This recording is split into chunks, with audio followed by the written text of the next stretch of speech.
Shalom and welcome to 2 Minutes of Torah. This year is entitled Elections and the Gedolim.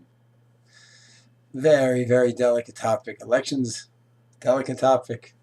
And then the connection between elections and Gedolim is a delicate topic. So many questions. Gadol comes to town like Rabbi Chaim Kanievsky. He says you need to vote for Ploni, this person or that Ploni. Is that a halachic demand? Is it advice? What role does it play? Fantastic question. That's not what I'm discussing now. What I'm discussing now is another point. We see how many posters and flyers around the city, and I'm sure it's all over Israel. The Gedolim say to vote for so-and-so.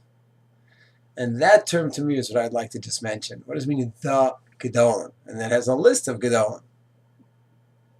So to me, I don't like that term.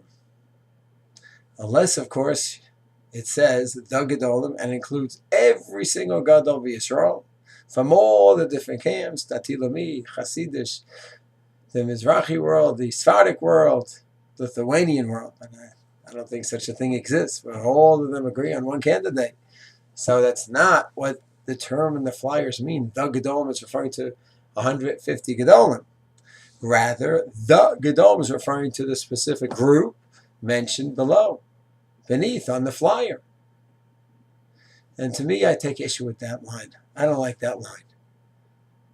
Person wants to say, my Gedolim, that I embrace, that I follow, my guide, say to vote for so-and-so.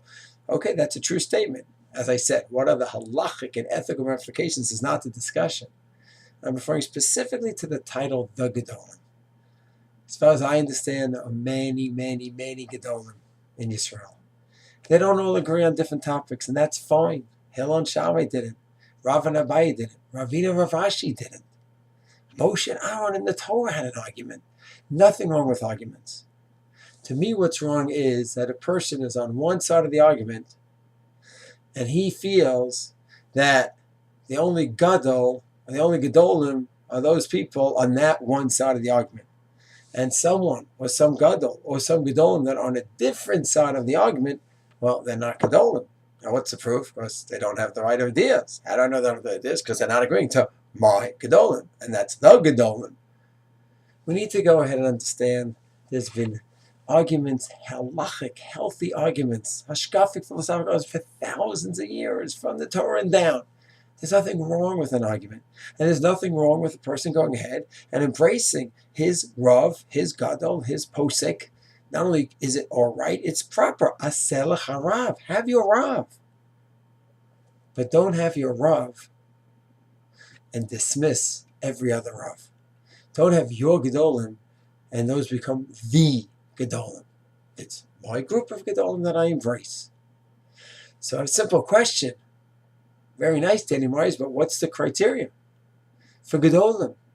So my criteria is a person who obviously is a massive Talmid Chacham. A massive, he knows pretty much Kol HaTorah Kula. He's holding in the Torah, in the 24 books of Tanakh, and Gemara, in a deep level, and the Shulchan Amsak. He's holding.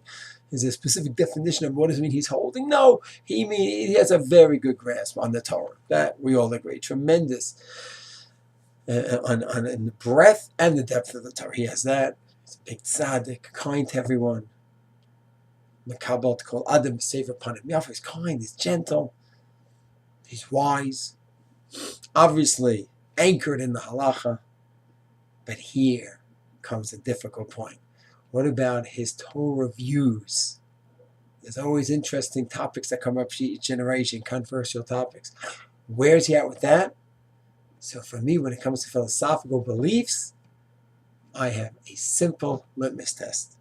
After he's a Gadol in Torah, knows the Torah well, in a deep manner, anchored in halacha, and midos, ma'asim shel tzaddik, relates to people in a beautiful way. What about his beliefs? His beliefs are the Yud Gimel Ikam 13 principles of faith. That's the anchor. But what is he all about Medina Yisrael? Is it a bracha? Is it a non-bracha? Is it gula? Is it not gula? Nice shaila. That is not the criteria. And 100 years ago, what is he all about? The Muslim movement. Bringing Muslims to the yeshivas. That was the hot topic. That's not part of the 13 principles. He holds this way, he holds that way. That will not affect his status as a gadol. 200 years ago, what is he all about the Hasidic movement, not the Hasidic movement? What about Yonas and Abish? It's a big machlokes. All of these are fluid. They are not determinate in the status. So therefore, bring this criteria that I have to 2018 Tafshin Ayin Tet. So to me, I have a lot of Gedolim that I look up to. And the Satmar Rebbe's Zatzal. Oh, look at what's on my wall. I don't look at the state the way the Satmar Rebbe did, to put it nicely. How do I look at him? A Gadol, a giant. He was a master of Torah. Unbelievable chesed he did for people. Anchored in halacha, midos. And what about the hashkafic topic of the day? Medina Israel, a view that to me, I don't see. I embrace other Gedolim, not his approach. And therefore what? He was a Gadol, a giant of giants. And so too with the Lubavitcher Rebbe.